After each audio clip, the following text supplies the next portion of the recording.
Moscú, 27 de febrero de 1953. Noche cerrada. Afuera del Kremlin, la ventisca de febrero gira como si la propia historia intentara borrar las huellas de los eventos que están por venir. En la oficina del segundo piso, la luz permanece encendida. Iosif Vissarionovich no duerme. Nunca duerme en noches como esta. Noches en las que debe tomar decisiones capaces de cambiar el destino de naciones enteras. El teléfono rompe el silencio exactamente a las 23:52. Stalin levanta el auricular lentamente, como si pesara cada movimiento. Al otro lado de la línea, la voz de Víctor Semyonovich Abakumov, exministro de Seguridad del Estado, un hombre que sabe demasiado. Iosif Vissarionovich. La voz de Abakumov suena apagada, pero se percibe una emoción apenas contenida. Tengo información de importancia estatal. Concierne al mariscal Zhukov. Pausa. Solo 3 segundos de silencio, pero esos 3 segundos pesan más que el plomo. Stalin entiende perfectamente que cuando llaman a esta hora, cuando usan la formulación «importancia estatal», no se trata de faltas menores. Se trata de traición, o de algo que puede presentarse como traición. Hable. Suelta brevemente el líder. La carpeta llegó a través de la residencia de Berlín, archivos de inteligencia militar estadounidense. Ahí hay transcripciones de negociaciones del año 45. Zhukov, Eisenhower, Bradley. Conversaciones privadas después de la firma de la capitulación. Stalin se recuesta en su silla. Su rostro permanece impenetrable, pero los dedos de su mano izquierda comienzan a tamborlear lentamente sobre la mesa. Es la única señal de que la información le ha interesado. ¿Cuándo puede traerlo? Ya está en camino. 20 minutos. Abakumov aparece exactamente 18 minutos después. Alto, erguido, con barba gris y los ojos de un hombre que ha visto demasiado como para sorprenderse de algo. En sus manos, un portafolio de cuero gastado con broches metálicos. Un portafolio que en pocos minutos se convertirá en la sentencia para uno de los más grandes comandantes del siglo XX. Stalin señala con la cabeza la silla frente a él. Abakumov se sienta, hace clic en los cierres y extrae una carpeta. Una carpeta gris ordinaria con sello rojo. Completamente secreto. ¿Cuántas carpetas como esta han pasado por estas manos? ¿Cientos? ¿Miles? Pero esta es especial. Comenzaré con lo principal. Abakumov abre la primera página. 8 de mayo de 1945. Berlín, cuartel general de las tropas aliadas. Reunión informal después de las ceremonias oficiales. Presentes: el mariscal Zhukov, el general Eisenhower, el general Bradley. Traductor: el capitán Andreev, nuestro hombre. Stalin toma la hoja. Texto mecanografiado, en algunos lugares borroso por las copias. Fechas, nombres, réplicas. Todo parece auténtico, demasiado auténtico para ser una falsificación, o suficientemente profesional para parecer verdad. Lea en voz alta. Ordena el líder. Abakumov carraspea. Eisenhower. Georgi Konstantinovich. Hemos vencido al enemigo común. ¿Pero qué sigue? Nuestros políticos ya están discutiendo sobre zonas de influencia. Zhukov. La política es asunto de políticos. Nuestra tarea era hacer la guerra. Hemos luchado. Bradley. Pero son precisamente los militares quienes conocen el verdadero precio de la guerra. Somos nosotros quienes entendemos que otro conflicto será una catástrofe. Zhukov. Estoy completamente de acuerdo. Si los políticos no llegan a un acuerdo, la responsabilidad deben tomarla los militares. Silencio. Un silencio largo, pesado, opresivo. Stalin relee la última frase una vez más. Luego, otra vez. Su mirada se vuelve dura como el granito. La responsabilidad deben tomarla los militares. Repite lentamente, alargando cada palabra. Formulación interesante. Muy interesante. Abakumov guarda silencio. Sabe que ahora lo importante no es hablar, sino dar tiempo al líder para pensar, dar tiempo para que estas palabras se asienten, se arraiguen, se conviertan en sospecha. Y la sospecha, si se desea, siempre puede convertirse en acusación. ¿Qué más?, pregunta Stalin, dejando la hoja a un lado. Esto es solo el comienzo. Luego viene correspondencia a través de terceros. Zhukov mantuvo contacto con colegas estadounidenses incluso después de regresar a la Unión. Intercambio de opiniones sobre la situación internacional, sobre estrategia militar. Formalmente todo dentro del protocolo, pero el contexto lo cambia todo. Termina Stalin. Se levanta, se acerca a la ventana. Detrás del vidrio gira la nieve, blanca, limpia, despiadada. Continúe. Abakumov pasa las páginas. Cada documento, otro clavo en la tapa del ataúd de la carrera del mariscal. Cartas, telegramas, notas. En algún lugar entre líneas se lee: respeto por los colegas occidentales. En algún lugar crítica a la burocracia soviética. En algún lugar insinuaciones de que los militares deben ser independientes de la presión política. Y ahora, lo más interesante. Abakumov saca otra carpeta, más gruesa. Expediente de trofeos. Stalin se voltea, sus cejas se levantan, un gesto que en él significa el máximo grado de interés. Después de la toma de Berlín, el mariscal Zhukov organizó un grupo especial para la confiscación de objetos de valor, oficialmente para transferirlos al fondo estatal. De hecho, una parte considerable quedó en disposición personal. La lista es impresionante. Pinturas de maestros antiguos, muebles antiguos, joyas, libros raros. El valor total es astronómico, suficiente para mantener una pequeña república. ¿Testigos?, pregunta Stalin brevemente. 23 personas dispuestas a dar testimonio. Oficiales, soldados, especialistas civiles. Todos vieron cómo vagones con trofeos no iban a Moscú, sino a las dachas del alto mando. Pero eso no es todo. Abakumov, lentamente, como alargando el placer, juega su última carta. Hay información de que Zhukov recopiló expedientes sobre el liderazgo superior, por si necesitaba defenderse. Material comprometedor sobre miembros del Politburó, grabaciones de conversaciones, copias de documentos secretos. Ahí está. Eso es lo que convierte un caso ordinario de apropiación de trofeos en un crimen político de la más alta categoría. Stalin regresa a la mesa, se sienta, junta las manos formando una torre. ¿Quién más sabe sobre estos materiales? Solo yo y 2 de mis hombres, absolutamente confiables. Bien, mantenga esto en máximo secreto, sin copias, sin conversaciones. ¿Entendido? Así es, Iosif Vissarionovich. Stalin levanta el auricular del teléfono, marca el número interno. Conécteme con Poskrevishev. Alexander Nikolayevich, prepare una nota. El mariscal Zhukov debe llegar a una reunión el 2 de marzo a las 21:00. Tema: discusión de cuestiones estratégicas. No llevar protocolo. Sí, exactamente así. Asegure completa confidencialidad. Cuelga el teléfono y mira a Abakumov. Tenemos 3 días. 3 días para prepararnos para una conversación que determinará el destino futuro del mariscal. Moscú, 28 de febrero de 1953. Mañana gris. El Kremlin está envuelto en nieve húmeda que cae en pesados copos sobre las losas, como polvo enfriado del tiempo.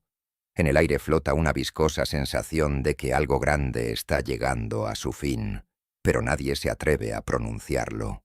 En la oficina de Stalin, la temperatura está ligeramente por debajo de lo habitual. Aquí siempre hace frío, no tanto por las condiciones climáticas, sino por la atmósfera. Las gruesas paredes guardan el silencio y el susurro de secretos que podrían cambiar la historia, si alguien se atreviera a contarlos. Sobre el amplio escritorio están cuidadosamente dispuestas las carpetas. En cada una, un preciso trazo a lápiz. Iniciales, fecha, grado de secreto. Una de ellas destaca especialmente, gris-verde con esquina roja. En ella, una simple inscripción. Zhukov G.K. Expediente personal. Materiales adicionales. Stalin está sentado junto a la ventana, sin mirar los papeles. Piensa, reflexiona sin prisa, como un ajedrecista examinando las posiciones en el tablero, donde cada pieza está viva. Ahí está la complejidad, el factor humano. Cualquier emoción puede arruinar incluso la combinación perfectamente construida, pero Stalin está acostumbrado a trabajar con las emociones de otros, no con las suyas. Las propias las convirtió en arma hace mucho tiempo. Le traen un informe analítico, compilado a partir de observaciones personales y evaluaciones psicológicas de diversas fuentes. Un documento del grosor de una palma, donde Zhukov es presentado como un hombre impulsivo, inclinado a la franqueza, con una necesidad pronunciada de reconocimiento. Intelecto alto, disciplina militar, pero el núcleo interno a veces roza con la terquedad. En pocas palabras, una figura fuerte, pero con excesivo amor propio. Para Stalin esto no es solo una característica, es una instrucción de cómo controlar a la persona. Marca 3 puntos: ambición, impulsividad y fe en su propia infalibilidad. Con estas cualidades se puede trabajar. Solo hay que crear la sensación de que el mariscal nuevamente es digno de confianza especial y luego golpear repentinamente cuando su defensa psicológica esté baja. El plan comienza a formarse en su cabeza, como una partida de muchos movimientos. Primer movimiento, confianza. Segundo, provocación. Tercero, acusación. Cuarto, aislamiento. Así actuó Stalin toda su vida, y casi siempre ganó. Recuerda cómo a principios de los años 30 conversó con Tukhachevsky en esta misma oficina. Entonces también todo comenzó con conversaciones suaves y gratitud por los éxitos, y terminó con órdenes de arresto. La historia ama repetirse, especialmente cuando es manejada por personas que conocen sus debilidades. La preparación de la reunión Stalin llama a Poskrevishev. Alexander Nikolayevich, dice el líder en voz baja, sin levantar los ojos. Prepare la sala número 3, que esté acogedora. Alfombra, vajilla, coñac armenio, viejo, ese de las reservas del 39. Retire los espejos, iluminación suave, no brillante, y... pausa. Instale el equipo. Poskrevishev entiende. Equipo significa micrófonos, pensadamente escondidos en los paneles tallados. La conversación debe quedar registrada para la historia o para el expediente. Será ejecutado, camarada Stalin. Y nadie innecesario. Que la guardia refuerce los corredores. Después de las 20:00, entrada solo por nombre y orden personal, sin listas. Entendido. Cuando el secretario sale, Stalin levanta la vista hacia el enorme mapa de Europa que cuelga en la pared. En él, ríos, frentes, ciudades, marcas a lápiz, rutas de tropas, fechas de liberación. Este enorme continente una vez estuvo a sus pies, y entre todos los nombres de los vencedores, uno brillaba demasiado: Zhukov. Demasiado brillante para no eclipsar a los demás. 15 años de servicio fiel, victorias destacadas, respeto del ejército. Todo esto no deja dudas. Zhukov es necesario para el país, pero Stalin necesita más. No solo un vencedor, sino un vencedor sumiso. Y con eso, el mariscal nunca se llevó bien. El guión de la conversación. El líder saca una hoja de papel limpia y con un lápiz ordinario escribe: comenzar la conversación tranquilamente, mencionar méritos, precisar el papel de los aliados, pasar al tema de las negociaciones del 45, preguntar cuáles fueron sus palabras en Berlín, dar oportunidad de justificarse, pasar al asunto de los trofeos, terminar con una insinuación de servicio no perdonado. Al lado, una nota al margen. Mantener tono nivelado, no alzar la voz, solo mirar directo a los ojos sin emociones. El ataque psicológico debe ser delicado. Zhukov debe revelar su propia agitación. Lo principal es que sienta no acusación, sino decepción. Para un hombre de su carácter, esto es sentencia de muerte. Stalin con un gesto llama a Beria. Este aparece rápidamente, como siempre, casi sin hacer ruido, y se detiene en el umbral, inclinando ligeramente la cabeza. Lavrenti, pronuncia Stalin, sin invitarlo a sentarse. Tendremos una conversación con Zhukov el 2 de marzo a las 9 de la noche. Preparé el acompañamiento, pero sin demostración externa. Y además, que la comunicación esté completamente controlada. No necesito testigos, pero necesito seguro. Entendido, Iosif Vissarionovich. ¿Tomar medidas para observación encubierta? Sí, pero con cuidado, que piense que todo es amistoso. Beria asiente. Sus ojos brillan con destello zorruno. Iosif Vissarionovich comienza cautelosamente. Quizás no vale la pena personalmente con él. Siempre se puede encargar el interrogatorio a gente del MGB. Los materiales son serios. No, Lavrenti. Con este hombre quiero hablar yo mismo, personalmente. Debe escuchar esto de mí. A Beria se le borra la sombra de sonrisa. Sabe que si Stalin decidió hablar personalmente, significa que la situación no es solo importante, es peligrosa. Y no es un hecho que el peligro venga solo de Zhukov. Cuando Beria sale, la oficina nuevamente se llena de silencio. Stalin saca del cajón un cigarro, lo enciende, mira largo rato el humo que sube en espiral. Era necesario para la patria, piensa el líder. Ahora la patria debe saber qué tan obediente es. Mientras tanto, en la residencia del mariscal, en la Rublevka, en la residencia del mariscal, reina otra atmósfera. Zhukov, habiendo recibido la invitación del Kremlin, no se sorprende. Hace tiempo que esperaba esta conversación. A pesar de la frialdad de los últimos años, entendía que la edad de los vencedores es corta. Pero aún así, en el fondo del alma, ardía la esperanza de que la convocatoria estuviera relacionada con reformas militares. Él mismo insistía en la necesidad de renovar los estados mayores. Y quizás, finalmente, el líder decidió escucharlo. Hojea carpetas con viejos informes. Recuerda el año 45. Berlín. El apretón de manos con Eisenhower. El cansancio de los vencedores. El olor a piedra quemada. Aquellas palabras, dichas entonces, brotaron espontáneamente. Ni pensaba que alguien las interpretaría como rebelión. Era solo una frase sobre la paz. Por la noche, cuando la casa se vuelve silenciosa, Zhukov se sienta a la mesa y escribe una breve nota en su diario. A veces el destino llama a la mesa donde las piezas ya están colocadas. Lo principal es entender quién es el rey y quién el peón. No sabe que su anotación casi literalmente repite el pensamiento escrito en esas mismas horas en la carpeta del Kremlin, por la mano de Stalin. En el tablero de ajedrez de la vida, cada movimiento debe ser pensado de antemano. Moscú, 2 de marzo de 1953, 21:00 horas.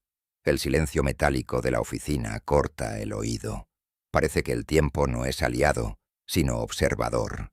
Se ha detenido para ver exactamente cómo los gigantes de la época se enfrentarán cara a cara. Sobre la mesa de Stalin hay 2 copas, en una coñac, en la otra agua. El líder está sentado ligeramente en la sombra para que la luz caiga sobre el interlocutor. Esta luz es su instrumento, no simplemente iluminación. Zhukov da varios pasos y se detiene junto a la pared, sin saber dónde poner las manos. Su andar es seguro, pero en los hombros hay una ligera tensión. El mariscal desliza rápidamente la mirada por la habitación, casi automáticamente fijando detalles. Posición de la mesa, masivo reloj, carpetas en pila, Y algo extraño. Una alfombra nueva, no como de costumbre. Todo esto lo memoriza instintivamente. Hábito de explorador.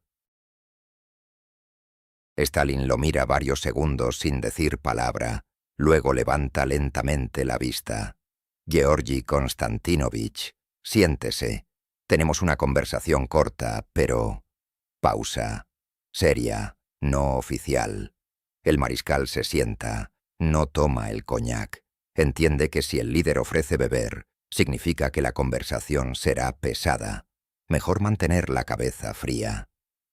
¿Cómo está la salud?, pregunta Stalin, inesperadamente suave. Servimos, camarada Stalin. Trabajamos. Todo en orden. Me alegra escuchar. El líder sonríe apenas perceptiblemente. Mucho he recordado sobre usted. Pensé que hace tiempo no conversábamos humanamente. Todos son asuntos. Sí, asuntos. Chukov asiente con cautela. Humanamente. Esta palabra en labios de Stalin suena más peligrosa que oficialmente. ¿Cuántos años han pasado, Georgi Konstantinovich? Y parece que fue ayer. Berlín, el Reichstag, la victoria, la orquesta toca. ¿Recuerda? La gente llora. Usted está de pie en la tribuna. El sol, banderas sobre las ruinas. La guerra terminó. Y pensé entonces, ahí está, el verdadero soldado de Rusia, fiel, firme. El mariscal no responde. Siente que esto no es solo un recuerdo, sino preparación para algo mayor. Stalin sostiene la pausa, toma un sorbo de la copa con agua. Entonces los aliados también estaban cerca. Eisenhower, Bradley, sus amigos. Visitó su casa, organizó reuniones de té. Buenas reuniones fueron. Zhukov frunce ligeramente el ceño. Trabajo de servicio, camarada Stalin. Todo dentro del protocolo. Entonces decidíamos juntos cómo evitar desacuerdos sobre la capitulación. Sí, sí, interrumpe el líder suavemente. Evitar desacuerdos. ¿Pero qué palabras exactamente dijo usted ese día en Berlín, después de la firma, en conversación privada? Zhukov no entiende de inmediato de qué se trata. ¿Qué palabras? Stalin se estira hacia la carpeta y la abre. En la penumbra brillan los broches. Su voz se vuelve helada. Si los políticos no llegan a un acuerdo, la responsabilidad deben tomarla los militares. ¿Dijo esto? ¿O son fantasías de alguien? El mariscal parece petrificarse. Por un segundo le parece que no escuchó bien.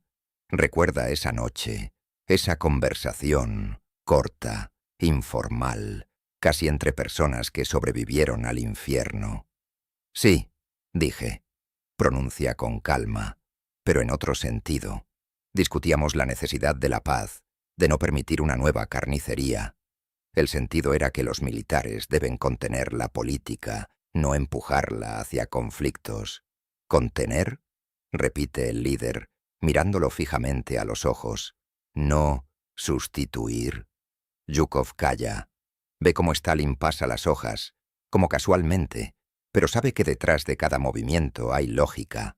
El líder juega con el documento como un depredador con su presa. ¿Sabe? Georgi Konstantinovich, continúa Stalin lentamente. En el mundo hay muchos que creen que los militares deben gobernar, pero nosotros, gracias a Dios, somos un país popular, del partido. Aquí las armas deben servir a la política, no al revés. ¿No es así? Por supuesto, así es, camarada Stalin. Entonces, ¿por qué en sus palabras se siente algo diferente? Nuevamente toma la hoja y lee. Si los políticos no llegan a un acuerdo, esto no es sobre paz, esto es sobre poder. Poder, Georgi Konstantinovich. Zhukov respira hondo, tratando de no reaccionar bruscamente. Permítame explicar. Entonces en Berlín la situación era especial. Acabábamos de vencer. Soldados, oficiales, todos estaban al límite. La conversación fue no oficial. Cansancio, emociones. No pensé que alguien siquiera registraría esas palabras. No es una declaración política, sino simplemente una frase humana. Stalin se recuesta en la silla. Mira a través del humo del cigarro. Frase humana. Repite. Pero usted es una persona no simple. Su palabra pesa más que una división de tanques. Entiende que el poder no tiene derecho a frases humanas. El poder solo tiene responsabilidad. El silencio se alarga. Los segundos se estiran en minutos. Los micrófonos susurran silenciosamente, registrando la respiración de ambos. El giro Stalin cambia repentinamente la entonación. Ahora la voz se vuelve casi paternal. No lo juzgo, todavía no, Georgi Konstantinovich. Solo quiero entender de dónde vienen tales pensamientos en usted. Es una persona fiel, un héroe. A veces me decían, es el mejor de todos mis mariscales. Creí, pero ahora aparece un expediente. Saca otra carpeta, y ahí hay hechos extraños. Zhukov frunce el ceño. ¿Qué hechos? ¿Recuerda cómo enviaba trofeos desde Alemania? Stalin despliega lentamente la hoja. Objetos de valor, pinturas, oro, oficialmente para museos, para el Estado. ¿Y a dónde fue a parar una parte? No se perdió nada, camarada Stalin. Todo fue transferido según actas. Verificado. ¿Verificado? ¿Por quién? ¿Por su gente? En la voz, ligera burla. Aquí hay testimonios. Varios testigos afirman que parte de las cargas fueron no a Moscú, sino a dachas, en particular a su mansión en Svenigorod, en las afueras de Moscú. Zhukov se lanza bruscamente hacia adelante. Calumnia. Toda la propiedad está contabilizada. Había cosas que se guardaban hasta la distribución. Preparábamos fondos estatales. Stalin hace un gesto desestimatorio. No se acalore, Georgi Konstantinovich. No soy juez. Solo pregunto. Aunque hace una pausa. Hay otro momento curioso. Dicen que recopilaba materiales sobre algunos camaradas del Politburó. Así, por si acaso. ¿Es verdad esto? El mariscal mira directamente a los ojos del líder. Yo no chantajeé a nadie ni recopilé nada. Pero los rumores circulan, y los rumores no nacen así como así. Stalin sonríe lentamente, levantándose. Ve, Georgi Konstantinovich, todo se forma no a su favor. En Berlín, frases sobre los militares. Aquí, trofeos. Luego, recopilación de materiales. Y todo esto forma un sistema.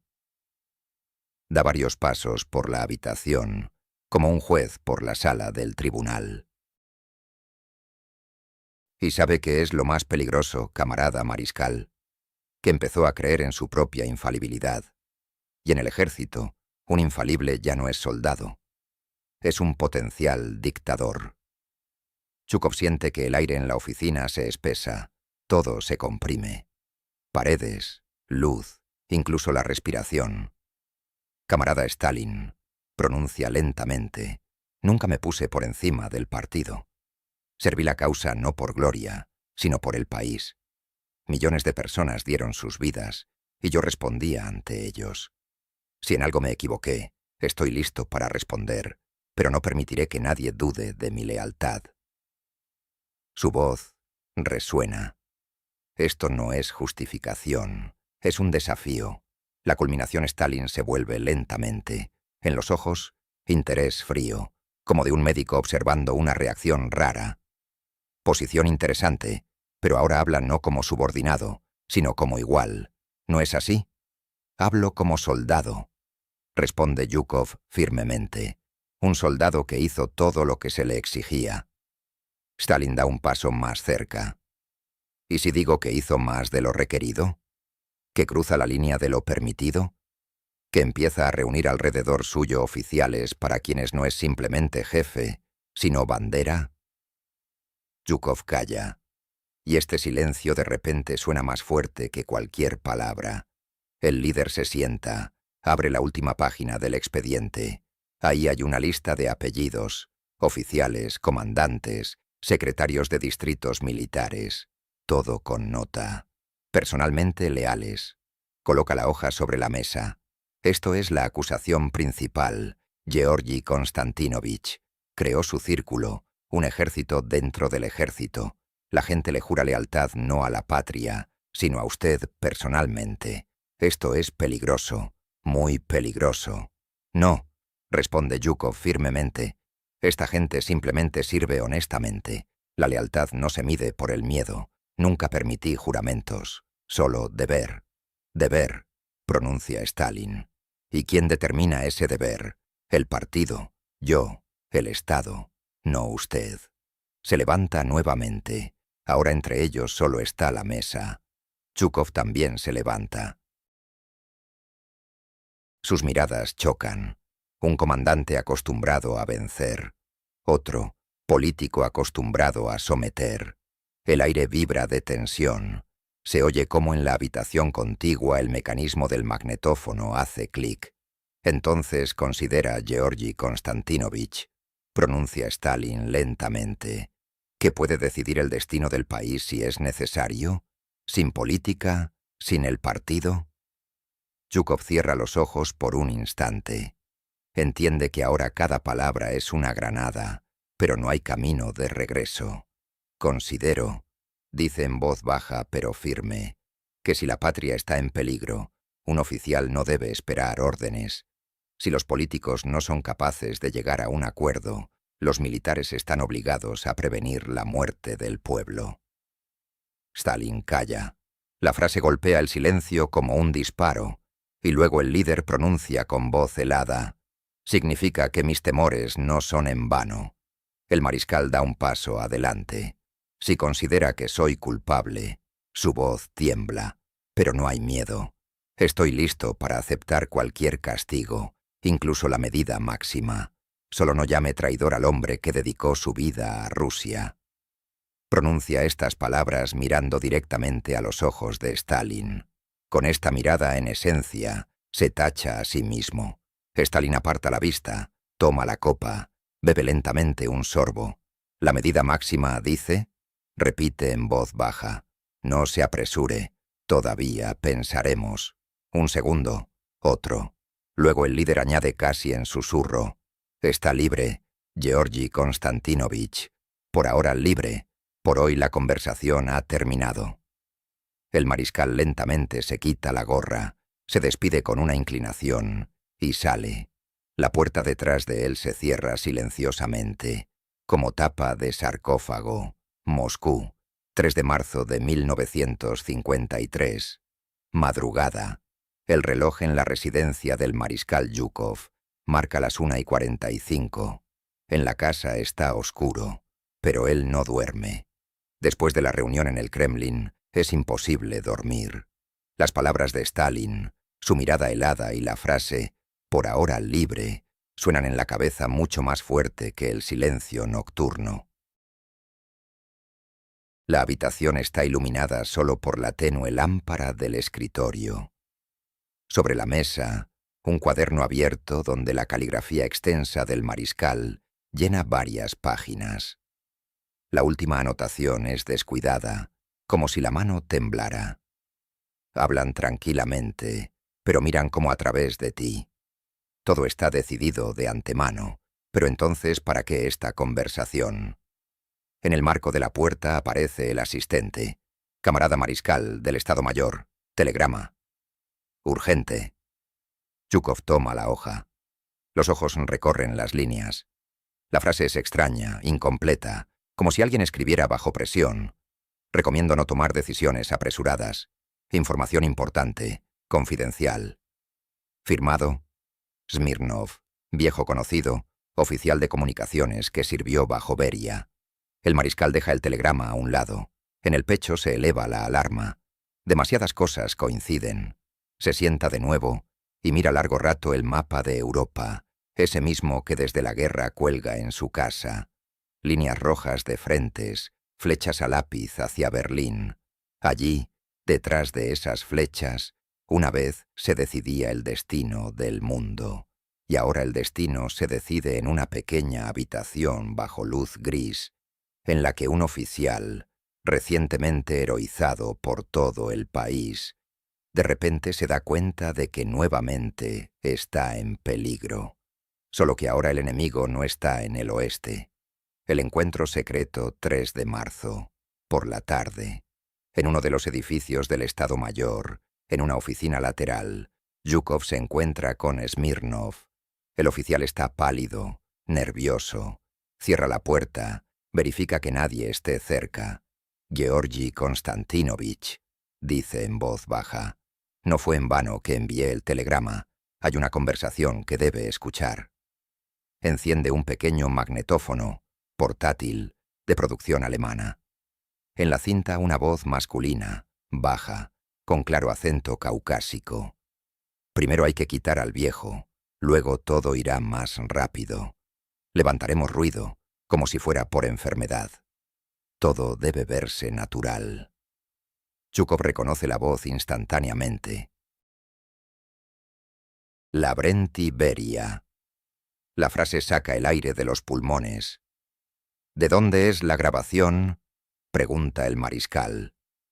Del departamento interno del MGB. Hay una filtración, pero no es oficial. Dicen que preparan una operación en la próxima reunión, supuestamente examen médico. A los médicos ya los reemplazaron por gente necesaria. Zhukov permanece sentado largo rato en silencio. Luego pronuncia con cansancio. Si esto es verdad, nos espera una nueva catástrofe. Entiende que debe actuar inmediatamente, pero cualquier paso es arriesgado, porque si Stalin no cree, esto se verá como un simple intento de justificarse mediante denuncia. Sin embargo, el sentido del deber pesa más. La decisión del mariscal hacia la tarde, en la casa del mariscal, nuevamente está encendida la lámpara. Sobre la mesa, una hoja de papel en la que 3 veces está tachada la palabra informe y escrito personalmente a I.V. Stalin. Escribe un texto breve, Iosif Vissarionovich. En adición a la conversación, considero necesario comunicarle información concerniente a una amenaza a su seguridad. Según datos confiables, se prepara un plan que prevé su eliminación bajo apariencia de causas naturales. Solicito urgentemente tomar medidas para verificación de empleados informados. Comunico exclusivamente por sentido de deber militar. Firma, dobla, coloca en sobre. Ahora necesita decidir cómo entregar, abriendo canal de comunicación evitando la guardia de Beria. Llama a uno de los oficiales de comunicaciones, persona verificada, al mayor Kostenko. Tomarás la nota personalmente al Kremlin, solo a Poskrevishev en manos, a nadie más. El mayor ejecuta la orden. El sobre estará en manos del secretario en hora y media. La reacción del líder Kremlin, tarde, 19:30. Poskrevishev, habiendo recibido la carta, no se atreve a entrar inmediatamente. Stalin en ese momento recibe el informe de Beria sobre reorganización de estructuras. Ironía de la historia.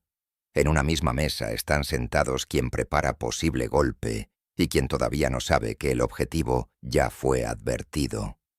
Apenas Beria sale, el secretario entrega el sobre. Del mariscal Zhukov, personalmente. Stalin abre, lee. El silencio dura 1 minuto. Luego golpea los extremos del auricular sobre la mesa. Llama por línea interna a su médico personal. Iván Danilovich, mañana ningún examen, ninguna invitación sin mi firma, bajo ningún pretexto. Luego llama a Beria. Mañana cancelamos la reunión, todo lo posponemos para el viernes, y ningún médico. ¿Entendido? Beria se tensa apenas perceptiblemente, pero asiente. Como diga camarada Stalin. Cuando sale, el líder pronuncia quedamente. Parece que Zhukov, después de todo, jugó su movimiento. La reflexión nocturna. Después de la salida de Beria, Stalin permanece largo rato sentado junto a la chimenea, sin tocar los papeles. Zhukov, quizás, le salvó la vida, proporcionando a tiempo la señal. Pero esto no cancela lo principal. El mariscal sigue siendo peligroso. Demasiado independiente, demasiado autónomo. Ahora también deudor del líder. Tal persona puede convertirse en testigo, y los testigos son los peores enemigos del poder. Piensa en anteriores mariscales, en cómo fácilmente se convertían héroes de guerra en procesados. Pero aquí todo es más complejo. Destruir a Zhukov significa provocar dudas en el ejército. Y el ejército después de la guerra es la única estructura que todavía cree. La matemática política es despiadada. La fe debe permanecer al líder, enviarlo lejos, pero conservar la leyenda. Decide. La llamada telefónica 4 de marzo, temprano por la mañana. El teléfono suena en la casa de Zhukov. La voz de Poskrevishev. Georgi Konstantinovich Iosif Vissarionovich pidió agradecer por la información recibida y transmitir que es nombrado comandante de las tropas del distrito de Odessa. La orden se prepara para firma hoy, partida mañana. Zhukov no responde de inmediato. Las palabras suenan como elogio y exilio simultáneamente. Entendido. Gracias. Cuelga el teléfono y mira largo rato el reloj de pared. Esto significa que está vivo, pero ya no en Moscú. Anota en el blog. Partida con honor también es forma de castigo, pero quizás la única que da oportunidad de seguir siendo persona. El Kremlin. El día decisivo, Stalin firma la orden. El papel está frío, la tinta se deposita espesa. Ese mismo día, Abakumov llega con un mensaje. Por la línea se observa actividad inusual. Reemplazo de varios oficiales de guardia por duplicados. El líder interrumpe con un gesto. Que reemplacen, que piensen que todo está bajo control. Entiende perfectamente que la advertencia de Zhukov es señal de alarma, pero también instrumento. Que Beria sienta que sobre él también ahora observan, que crean que Stalin nuevamente ve todo. El poder es, ante todo, percepción. Y si cambia la percepción del miedo, cambia la estructura del poder. Las consecuencias, 5 de marzo. Zhukov recoge las cosas, mínimo, uniforme, documentos, mapas. La familia permanece en Moscú. Se despide brevemente. Es temporal, dice a su hija. Asuntos de servicio. Durante la salida lo acompañan 2 oficiales. No sabe si es guardia o vigilancia. En la salida de la ciudad, ventisca, frío raro, pesados torbellinos de viento sobre el camino. Toda Rusia parece haberse detenido. Zhukov mira por la ventana del auto. Los recuerdos regresan. El frente, Berlín, el desfile de la Victoria. Todo esto fue hace poco, solo 7 años. Y ahora nuevamente el exilio. Pero esta vez sin esposas, sin deshonra, simplemente alejamiento. El castigo más silencioso de la historia. Esa misma mañana en el Kremlin, el ambiente es turbio. Muchos notan que Stalin se ve cansado. Desayuna más tarde de lo habitual, en silencio. Incluso Kaganovich y Malenkov sienten incomodidad. El líder parece pensativo. Nadie sabe que bajo la superficie de esta reflexión vaga un nuevo pensamiento. Descansaré un poco, luego llamaré a Beria, que cuente sobre la reforma, y luego veremos a quién de ellos enviar tras Zhukov. Pero por la noche todo irá diferente. La noche que cambió todo 4 de marzo, 22:40. En la dacha cercana en Kuntsevo, Stalin se queda trabajando con papeles hasta tarde. Cerca solo están los de guardia, el secretario y la seguridad. La nota de Zhukov yace en el cajón del escritorio, todavía sin marca oficial de ejecutado.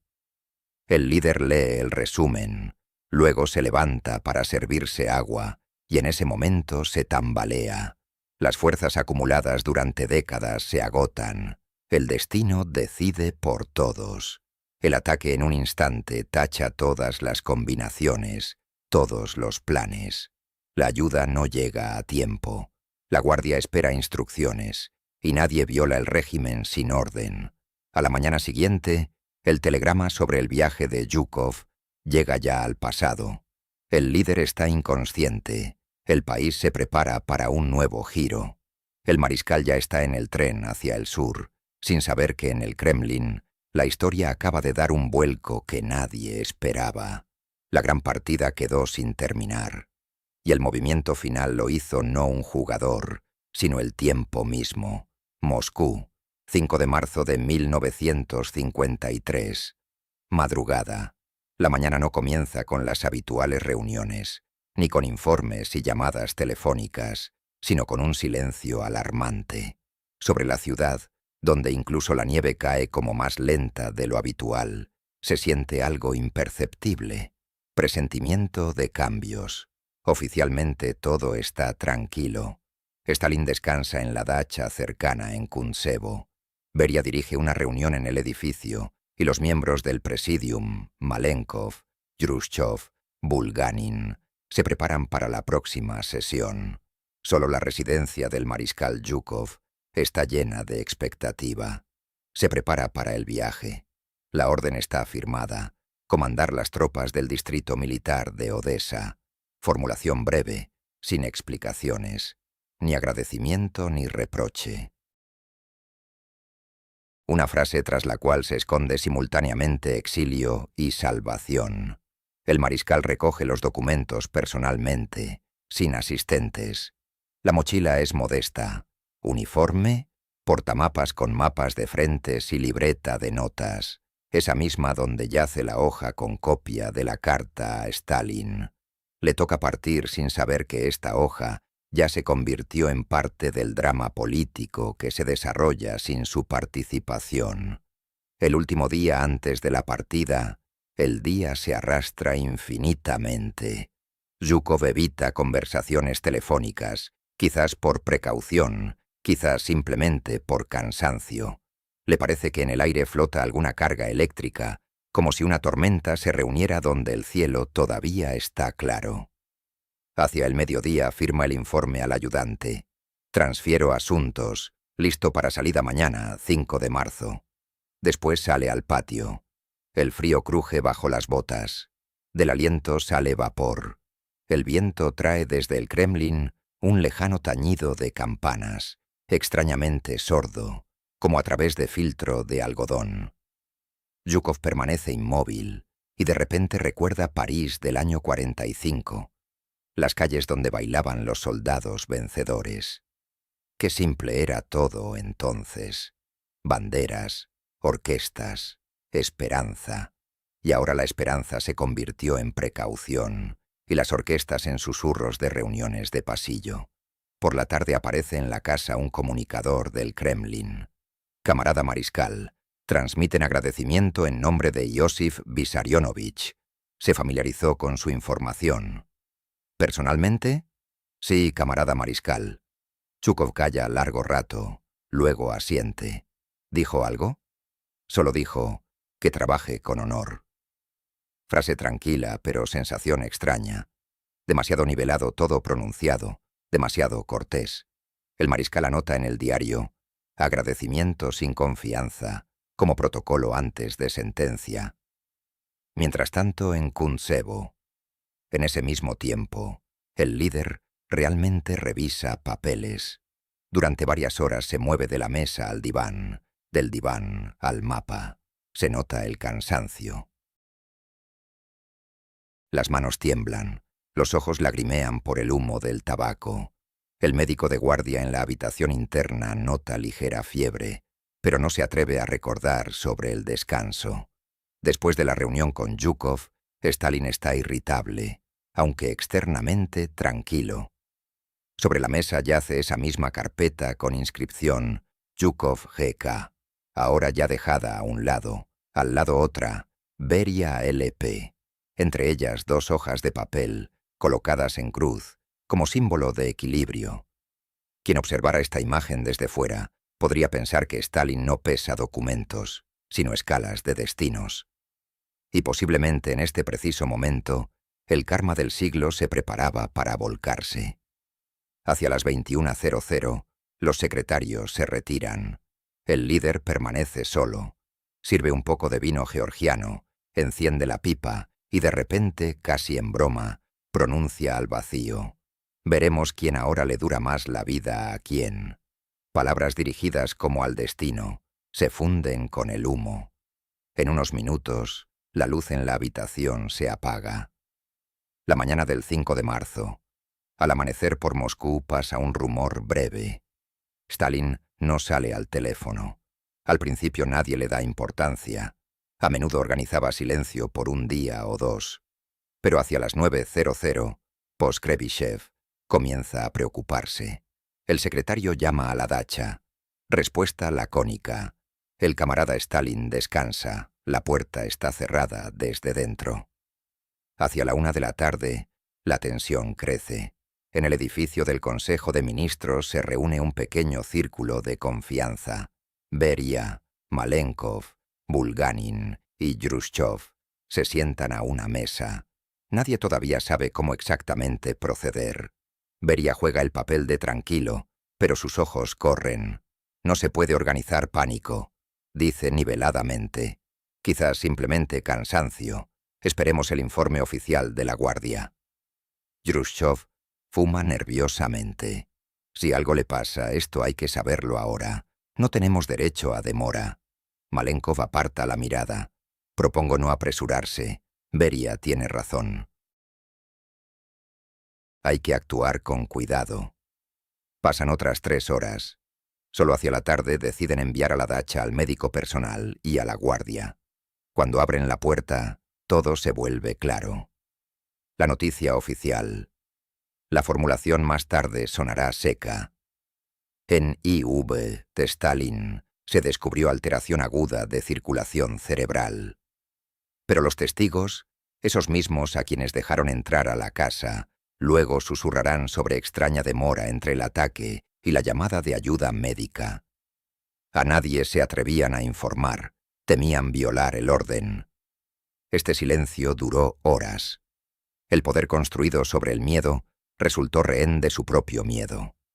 Por la tarde del 5 de marzo en el Kremlin reina confusión. Los teléfonos estallan. La guardia es cambiada 2 veces. Beria ya de hecho dirige la situación. Malenkov está con él. Los demás esperan noticias. El comunicado oficial sobre la enfermedad del líder se prepara cautelosamente. Párrafos breves, expresiones evasivas. Solo una persona no lee estos resúmenes.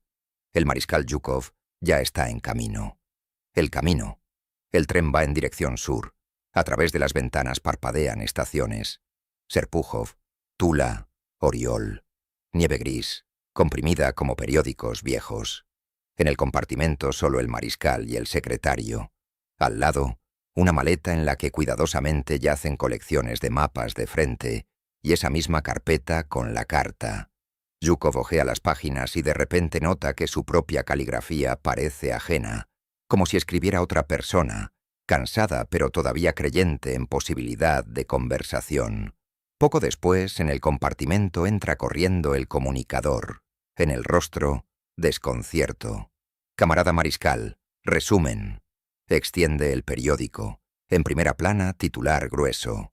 El estado del camarada Stalin causa preocupación. Los médicos luchan por su vida. Zhukov lee y cierra los ojos. En el pecho hace frío, pero sin rabia. Al contrario, sensación como si a la historia simplemente se le cansó esperar. El destino, pronuncia en voz media, no se engaña. Tiene sus propios canales de inteligencia. La reacción de la cúpula. Mientras el tren del mariscal se aleja cada vez más hacia el sur, en Moscú continúa la lucha. Sin palabras, pero mortal. Durante varias horas se forma un nuevo eje de poder. Beria, habiendo declarado control sobre guardia y comunicaciones, es el primero en llegar a la dacha.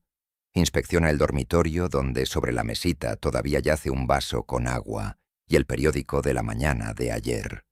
Se inclina, saca un documento de la carpeta en el borde de la mesa. Esa misma carta de Zhukov, en cuya esquina está claramente escrito, personalmente a IBSO. Beria la lee rápidamente, el rostro palidece. Interesante, murmura. ¿Quién y para qué logró traer esto aquí? Esconde el documento en el bolsillo, pero no logra destruirlo.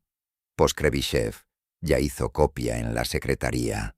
Esta hoja pronto se convertirá en argumento decisivo para otros participantes. cuando contra el propio Beria comiencen a preparar el caso. El último suspiro de la época, 5 de marzo, 21:50. El locutor de la radio soviética, con voz habitualmente monótona, lee el comunicado de TASS. Hoy, a las 21:50, después de prolongada enfermedad, falleció Iosif Vissarionovich Stalin. El aire se corta. Medio minuto de silencio, y luego suena música fúnebre. Esa misma marcha que una vez tocaba para los héroes de guerra. El círculo simbólico se cierra. Personas por todo el país están de pie ante las radios. Alguien llora sinceramente. Alguien simplemente no entiende qué será ahora. Muchos sienten no tanto pena como horror ante el vacío. Porque si desapareció quien decidía todo, ¿quién ahora tomará la iniciativa? La noche se arrastra infinitamente. El Kremlin está sumergido en débil luz de lámparas. En los vestíbulos se oyen pasos. Los nuevos amos dividen invisibles esferas de influencia. La paradoja de la libertad. En Odessa, Zhukov recibe la noticia al amanecer. En el cuartel general, desconcierto. El jefe de comunicaciones lee en voz alta el telegrama, pero el mariscal ya entendió por la entonación. Se levanta, sale al balcón. El mar está inmóvil, el horizonte frío. El hombre que hace una semana todavía compartía la tarde con el líder, ahora mira a la distancia y entiende que su vida nuevamente cambió. Ya no es desterrado, pero tampoco héroe. Simplemente testigo. Quien vio cómo se derrumban imperios ya no cree en eternidad del poder. Anota más tarde en el diario. Los soldados apresuradamente preparan vuelo a Moscú de delegación para el funeral. Nadie llama a Zhukov allá, pero sabe que pronto llamarán. Siempre fue así. Primero alejan, luego devuelven cuando se necesita. 6 de marzo. El adiós a Moscú. Confluyen columnas de autos. El cuerpo todavía no fue sacado a la tribuna fúnebre, pero la plaza ya se llena de gente. Junto al mausoleo, escenas que luego entrarán en la crónica. Veterano baja la cabeza, mujer cae desmayada. Niño solloza sin entender por qué lloran los adultos. En ese momento, Zhukov llega en avión. Lo recibe Malenkov. Georgi Konstantinovich. El partido recuerda sus méritos. Hay que estar cerca en estos días. En la voz de Malenkov se oye nueva entonación, cautelosa, servil, como de persona que se prueba máscara ajena. En un par de horas, el mariscal entra a la sala donde está el ataúd. Pesado olor a abeto y silencio sepulcral en sentido literal. Se acerca, mira el rostro inmóvil del líder. Las sombras caen sobre los rasgos, haciéndolos extrañamente pacíficos. Ya está, dice Zhukov en voz baja, y parecía eterno. Permanece así casi un minuto, luego se vuelve lentamente. Nadie oye, pero su susurro suena como resumen de la época. Quien quiso juzgar a todos, ahora él mismo está ante la historia. La pausa antes de la tormenta.